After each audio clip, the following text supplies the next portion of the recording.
Halo, assalamualaikum warahmatullahi wabarakatuh. Halo guys, jumpa lagi ya bersama Bang Mimin, di mana akan memberikan sedikit bocoran dan prediksi tentang sinetron Takdir Cinta yang kupilih, yang tentunya semakin seru dan menegangkan ya guys ya untuk kita saksikan.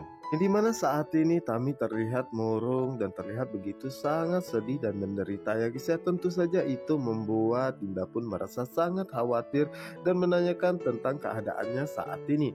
Namun saat itu Tami pun mengatakan bahwa dirinya baik-baik saja dan dirinya merasa hidup bahagia bersama Joya. Namun Dinda pun mengatakan bahwa Tami sedang berbohongnya karena Tami saat ini tengah menyiksa dirinya sendiri, tetapi Tami tidak mau mengatakan itu semua kepadanya. Namun saat itu Tami pun mengatakan dalam hatinya bahwa dirinya harus terpaksa seperti ini dan dirinya harus melakukan hal ini semua itu demi kebahagiaan Novia. Karena Tami berharap jika Hakim akan kembali lagi bersama dengan Novia ya guys ya. Dan sementara itu Rizka menemui kepala sekolah dan meminta izin karena saat ini Novia tidak masuk sekolah ya. Tentu saja itu membuat kepala sekolah pun merasa sangat terkejut dan mengatakan apa yang sebenarnya terjadi. Dimana saat itu Novia pun menceritakan semuanya bahwa sampai saat ini Novia pun tidak bisa dihubungin dan tidak ada kabar. Dirinya pun merasa sangat khawatir kepadanya. Dan begitu pun dengan Pak Asraf dan juga Ibu Estia terus berusaha mencari keberadaan Novia dan menanyakan kepada tukang asongannya, namun saat itu belum ada hasilnya. Dan di saat itulah Pak Asraf dan juga Ibu Esti pun merasa sangat terkejut saat mereka bertanya kepada anak kecilnya tukang asongan, di mana saat itu asongan tersebut mengatakan bahwa dirinya melihatnya, dan di saat itu anak kecil tersebut mengatakan bahwa Novia dibawa oleh tukang delman. Tentu saja itu membuat Pak Asraf dan juga Ibu Esti pun merasa sangat bahagia karena saat ini mereka berdua menemukan titik terang tentang keberadaan Novia saat ini. Dan Pak Asraf pun langsung mengajak Ibu Esti untuk melaporkan semua ini ke kantor polisi. Yang dimana saat ini Novia pun baru saja sadarkan diri ya guys ya. Tentu saja itu membuat Novia merasa sangat terkejut karena dirinya tidak mengetahui keberadaannya saat ini di mana. Dan saat itulah Wina pun datang, dimana saat itu Wina pun merasa sangat bahagia karena Mbak Ayu sudah sadarkan diri. Tentu saja itu membuat Novia pun merasa sangat terkejut ya. Dan Wina pun menjelaskan bahwa dirinya dan Mbah tidak tahu siapa nama Mbak Ayu sebenarnya. Dan saat itu akhirnya Novia pun memperkenalkan dirinya ya guys ya. Dan di saat itu Wina pun meminta maaf kepada Novia karena Novia harus tidak sadarkan diri karena tertabrak delman. Dan dirinya meminta maaf kepada Novia karena dirinya tidak bisa membawa Novia ke rumah sakit ya, karena dirinya tidak mempunyai biaya. Dan dirinya pun meminta Novia untuk tidak melaporkan dirinya ke kantor polisi. Yang dimana saat itu Novia pun baru teringat bahwa saat malam itu dirinya benar-benar terluka ya, karena saat itu Hakim tidak mau mengakui anak yang ada di dalam kandungannya saat ini. Bahkan saat itu Hakim pun malah menuduh dirinya yang tidak. Tentu saja itu membuat Novia begitu sangat sakit hati dan katakan bahwa dirinya tidak mau bertemu dengan Hakim lagi ya guys ya. Dan dirinya tidak akan pernah memaafkannya sampai kapanpun. Yang dimana saat itu Novia pun begitu sangat sedih dan terluka ya atas apa yang telah Hakim lakukan kepadanya.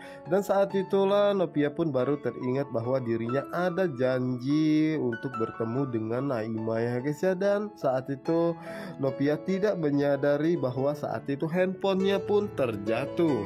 Yang dimana saat itu Novia pun meminta antarnya kepada taksi tersebut untuk mengantar dirinya ke Jalan Raja Wali. Dan Novia pun teringat kembali ya guys ya, dimana saat itu dirinya sudah sampai di tamannya. Dan saat dirinya membeli tisu, dirinya baru menyadari jika saat itu tasnya sudah terbuka dan berusaha untuk mencari handphone. Dimana saat itu Novia pun tidak menyadari jika saat itu dirinya terus saja mencari handphone. Di sisi lainnya saat itu delman pun datangnya, sehingga saat itu delman tersebut menabrak Novia sehingga membuat kepala Novia terbentur ya guys ya. Dan saat itu juga Novia pun langsung tidak sadarkan diri. Tentu saja itu membuat Wina dan juga Simbah begitu sangat panik dan segera membawa Novia ke rumahnya untuk diobatin guys ya. Nah, dan di saat itulah anak kecil tersebut melihat keberadaan Novia ya, bahwa saat itu Novia dibawa oleh tukang delman pergi. Yang dimana saat itulah Novia pun baru teringat semua kejadian tersebut ya, dan menanyakan tentang tasnya saat ini. Namun saat itu Wina pun mengatakan bahwa dirinya tidak menemukan tas Novia saat itu ya, dan Novia pun baru teringat bahwa malam itu dirinya masih bersama dengan tasnya tersebut ya guys.